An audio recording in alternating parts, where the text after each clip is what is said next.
Hello everyone, again I welcome you all to CAPF AC mentors. इस video lecture में हम लोग discuss करेंगे book list for UPSC CAPF 2024। जी हाँ, तो ये जो इस वीडियो में जो हम लोग डिस्कस करेंगे, काफ़ी सारी बुक्स के बारे में मैं आपको बताऊंगा, क्या क्या चीज़ों को आपको रेफ़र करने की ज़रूरत है अगर आप सेल्फ स्टडी पे ज़्यादा डिपेंड हो।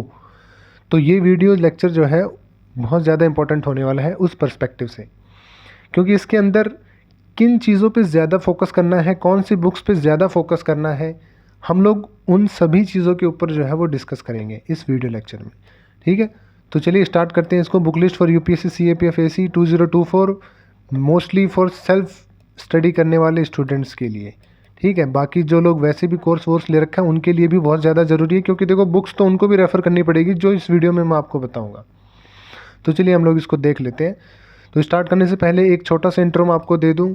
मेरा नाम संदीप ओरान है and I have cleared UPSC CAPF CDS FCAT and SSCPO। ठीक है, तो चलिए हम लोग वीडियो स्टार्ट करते हैं। तो देखो, सबसे इम्पॉर्टेंट सब्जेक्ट जो है जिसको मैं कंसिडर करता हूँ साइंस।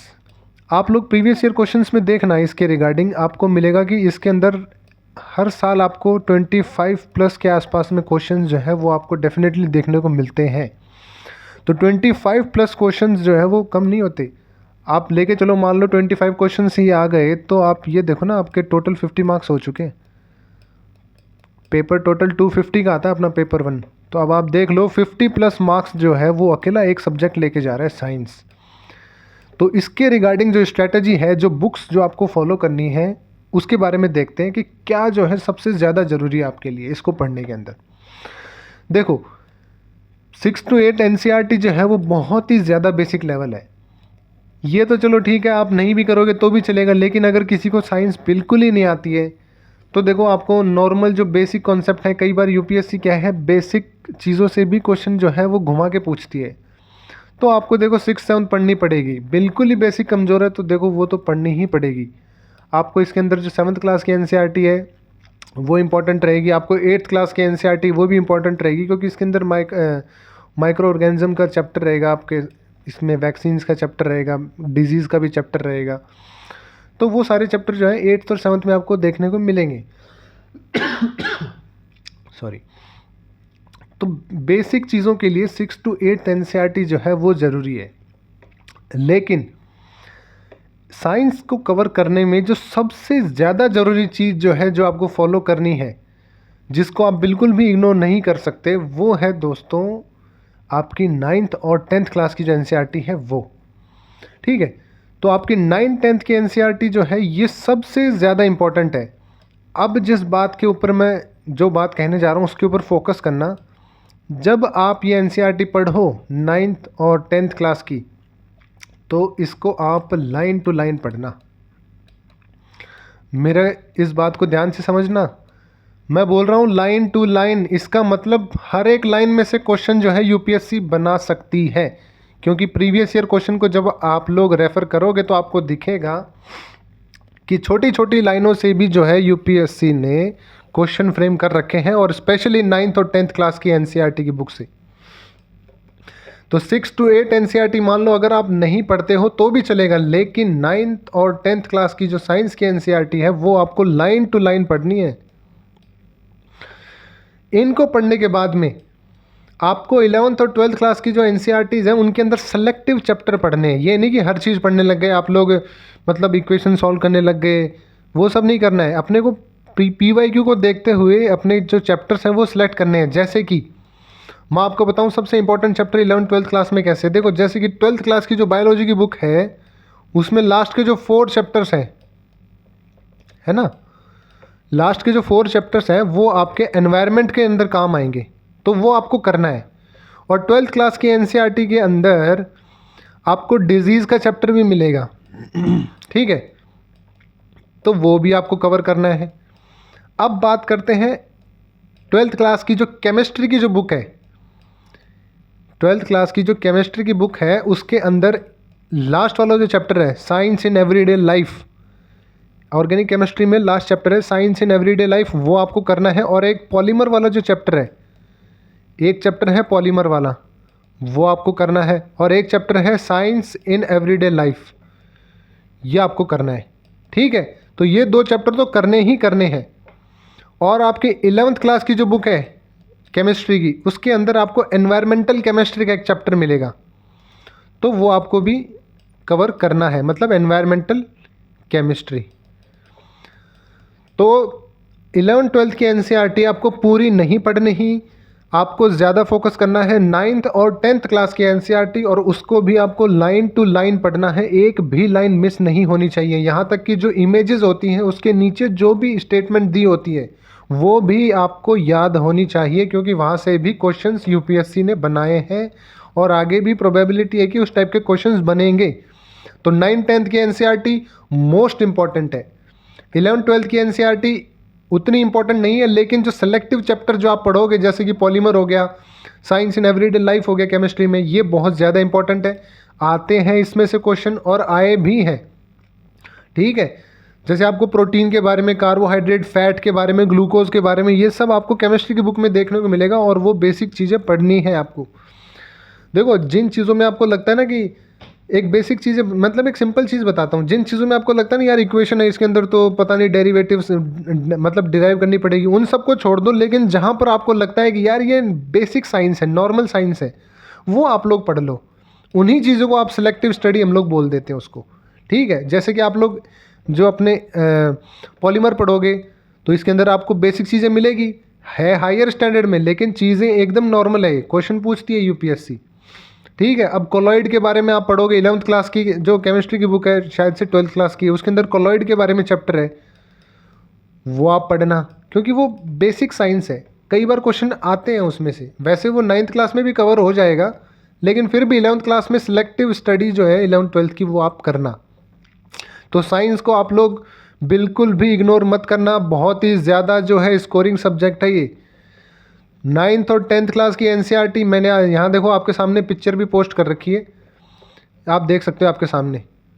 ये 10th क्लास की एनसीईआरटी है, इसको अच्छे से कवर करना है आपको, और ये 9th क्लास की एनसीईआरटी, इसको अच्छे से कवर करना है लाइन टू लाइन, ठीक है। टाइम थोड़ा सा लगेगा, एफर्ट्स डालना पड़ेगा आपको, तभी देखो स्कोर बनेगा। 25 से 28 क्वेश्चन तक आते हैं इसके अंदर, तो क्यों रिस्क लो, आप इसको अच्छे से टाइम दो ना। जब प्रोबेबिलिटी हाई है इसके अंदर, तो अच्छे से टाइम देके इसके अंदर आप अपने जो मार्क्स हैं वो इंक्रीज़ कर सकते हो, ठीक है। तो ये बात रही आपकी साइंस की, तो मैंने आपको साइंस के बारे में अच्छे से एक्सप्लेन कर दिया, ठीक है। अब जब आप एनसीईआरटी कवर कर लोगे, तब आप लोग रिवीजन के लिए जो है वो कोई दूसरी बुक्स जो है वो रेफ़र कर सकते हो, क्योंकि हर बार तो आप एनसीईआरटी पढ़ नहीं सकते रिवीजन के लिए। कोई कोई चीज़ें जो ऐसी हैं जो आपको नोट्स बनाने की ज़रूरत है, याद नहीं होती, उसके तो आप लोग नोट्स बना लोगे, ठीक है।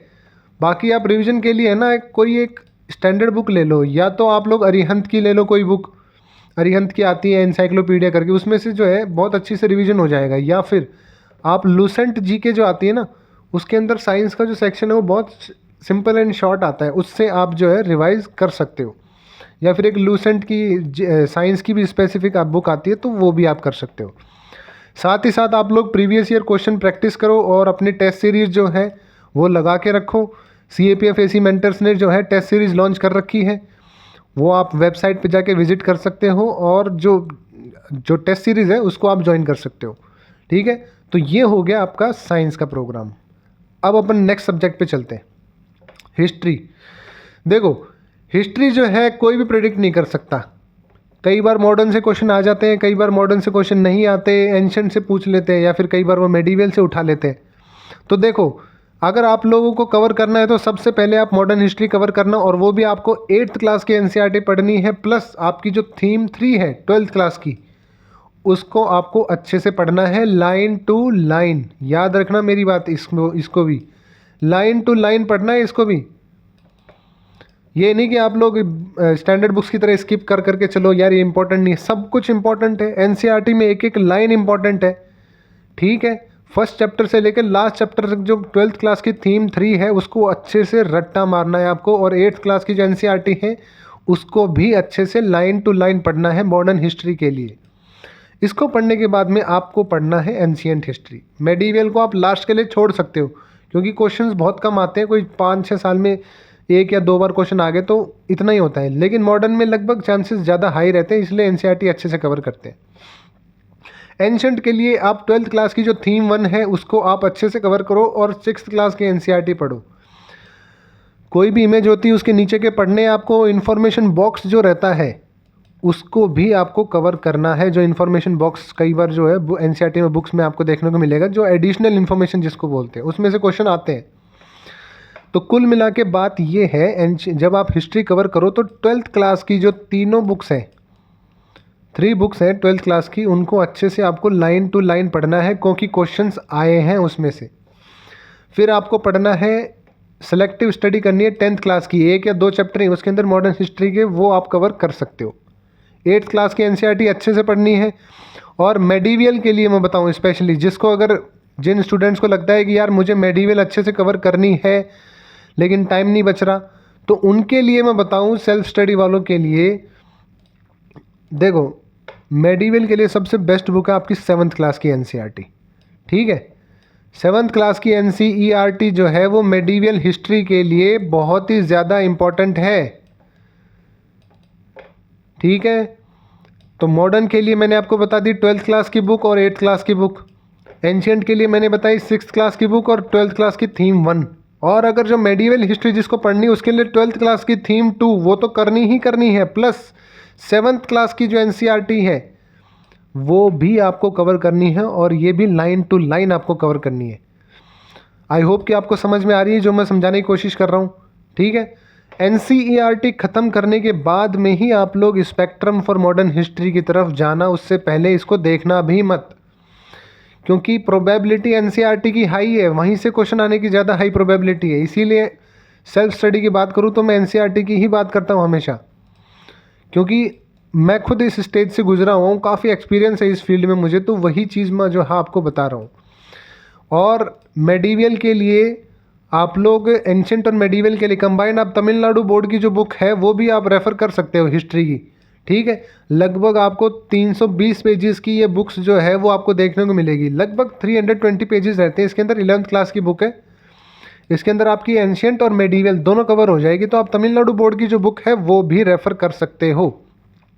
ठीक है, तो ये हो गई आपके हिस्ट्री की सारी इन्फॉर्मेशन। सबसे इम्पोर्टेंट है आपकी 12th क्लास की थीम, तीनों की तीनों थीम वाली जो बुक्स हैं वो आपकी सबसे ज़्यादा इंपॉर्टेंट है। थीम 1, थीम 2 और थीम 3, ये आपके हिस्ट्री की बहुत पहले कवर करनी चाहिए आपको। उसके बाद में आपको 8th क्लास की पढ़नी चाहिए, फिर आपको 7th क्लास की, फिर 6th क्लास की।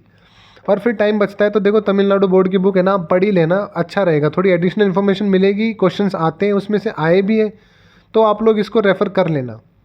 ठीक है, तो हम लोगों ने साइंस को अच्छे से डिस्कस कर लिया, हम लोगों ने हिस्ट्री को अच्छे से देख लिया, क्योंकि कई स्टूडेंट्स की हिस्ट्री के अंदर क्वेरी रहती है कि सर हिस्ट्री टाइम नहीं है, कितना कवर करें, कौन सी बुक पढ़ें, स्पेक्ट्रम में ही पढ़ने में टाइम लग जा रहा है।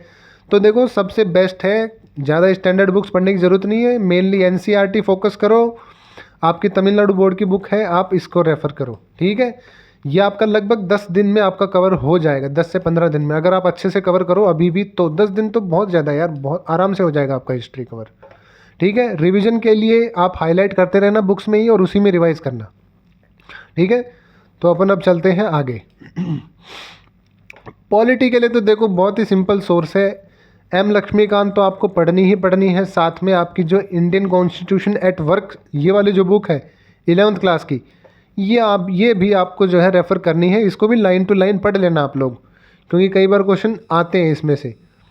ठीक है, तो आपको 11th क्लास की जो इंडियन कॉन्स्टिट्यूशन एट वर्क है ये करना है, प्लस आपको एम लक्ष्मीकांत जो है ये करना है। इसी के साथ लक्ष्मीकांत की जो बुक है उसके लास्ट में जो है आपको क्वेश्चंस प्रैक्टिस के लिए दिए गए हैं। ठीक है, तो वो क्वेश्चंस भी है वो आपको रेफ़र करने हैं, उनसे आपकी प्रैक्टिस हो जाएगी, प्लस आपको PYQ तो करने ही है, साथ ही साथ में आपको जो टेस्ट सीरीज़ है वो भी आपको लगानी है। देखो जितनी प्रैक्टिस करोगे आपकी जो प्रोबेबिलिटी है क्वेश्चंस को सॉल्व करने की वो इंक्रीज़ होती चली जाएगी। ठीक है, तो पॉलिटी के लिए तो सिंपल है, 2 ही बुक्स हैं, इन्हीं को रेफ़र करना आप लोग, किसी और थर्ड बुक के चक्कर में पढ़ना मत। 11th क्लास की NCERT, Indian constitution at work, ये और एम लक्ष्मीकांत, साथ के साथ आपकी प्रैक्टिस। ठीक है, आगे चलते हैं ज्योग्राफी के लिए। देखो सबसे ज़्यादा प्रोबेबिलिटी जिसकी है वो ज्योग्राफी और साइंस, इन दोनों सब्जेक्ट्स की ही है। इन दोनों को अपन प्रेडिक्ट भी कर सकते हैं यार ये क्वेश्चन आ सकता है, ये क्वेश्चन नहीं आ सकता। तो ज्योग्राफी के लिए सबसे इम्पोर्टेंट बुक जो है वो ये आपके सामने है। 6th to 10th क्लास की एनसीईआरटी जो है वो पढ़ लेना। अगर किसी को नहीं पढ़नी है तो कोई दिक्कत नहीं है, मत पढ़ना। लेकिन 11th 12th क्लास की एनसीईआरटी है, ये आप लोगों के लिए वेरी वेरी इंपॉर्टेंट है। ठीक है, ये तो आपके लिए वेरी वेरी इंपॉर्टेंट है। इन बुक्स को आप लोगों को लाइन टू लाइन पढ़ना है, concept to concept, line to line अच्छे से पढ़ना है आपको, बिल्कुल भी मिस नहीं करनी इसकी एक लाइन भी आपको। तो 11th 12th की एनसीईआरटी ज्योग्राफी की जो है ये आपके सामने दिखा रखी। ये आपकी फंडामेंटल फिजिकल ज्योग्राफी जो है ये 11th क्लास की बुक है आपकी। ठीक है, और ये दोनों जो है ये आपकी 12th क्लास की बुक्स है। इन तीनों बुक्स को आपको अच्छे से रेफ़र करना है। ये मेनली फिजिकल ज्योग्राफी के लिए है, क्वेश्चंस कई बार आते हैं इसमें से। इंडियन ज्योग्राफी की एक और है 11th क्लास की बुक्स, उसको भी आपको रेफ़र करना है। ठीक है, तो दो बुक्स हो गई आपकी 11th क्लास की और 2 बुक्स हो गई आपकी 12th क्लास की। इन दोनों को अच्छे से रेफ़र करना है और इन दोनों को पढ़ने के बाद एनसीईआरटी जब आप अच्छे से कवर कर लोगे, उसी के बाद में आपको स्टैंडर्ड बुक पढ़नी है।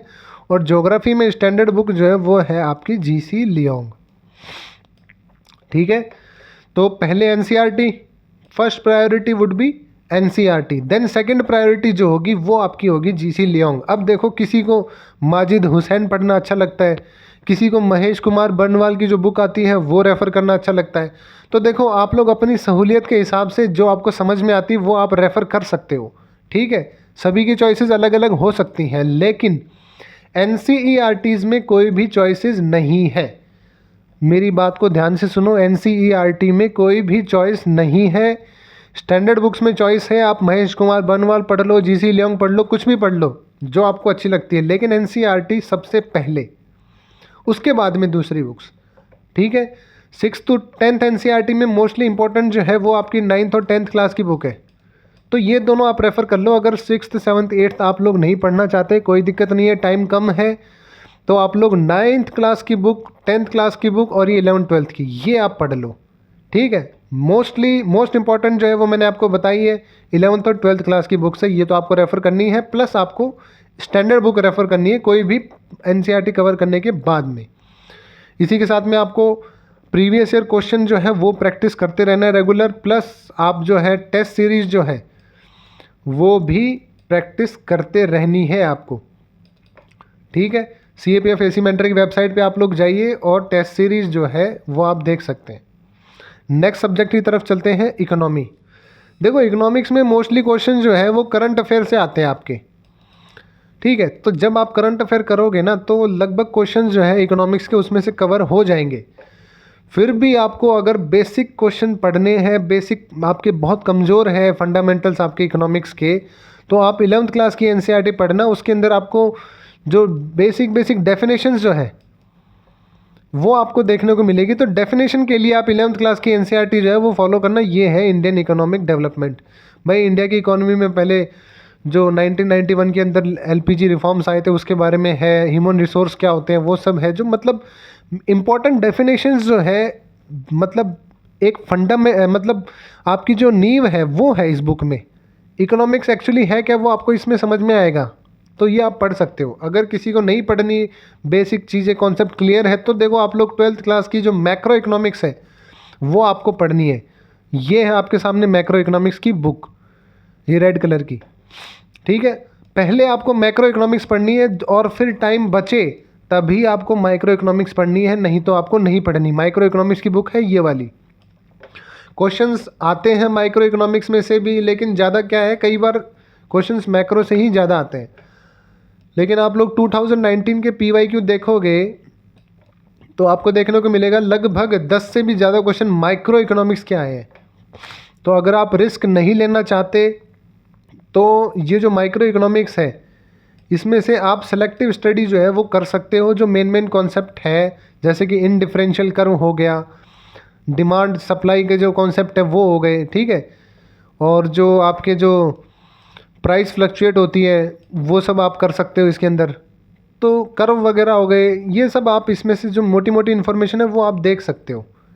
ठीक है, तो ये हो गई इकोनॉमिक्स की बात। करंट अफेयर पे फोकस करना है, मेनली क्वेश्चन करंट अफेयर से आ जाते हैं और मैक्रो इकोनॉमिक्स से आ जाते हैं। टाइम बचे तो माइक्रो इकोनॉमिक्स करना, साथ ही साथ PYQ प्लस टेस्ट सीरीज।